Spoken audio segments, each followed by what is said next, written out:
Хазіреті Маулананың қызы бір күні әкесіне күйеуінің сараңдығын айтып шағымданады.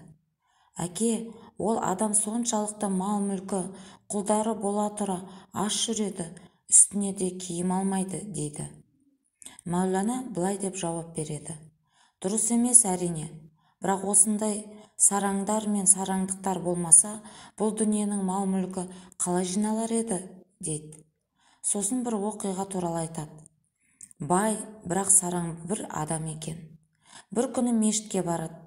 Бірден үйдегі шамды өшірдім бай екен деп күмәнға салына бастайды. Ерінбестен қайтадан үйіне келіп, күңіне айқайлайды. Дереу шамды өшір, майы таусылмасын, бірақ есікті ашушы болма. Күң, есікті неге ашпаймын дейді.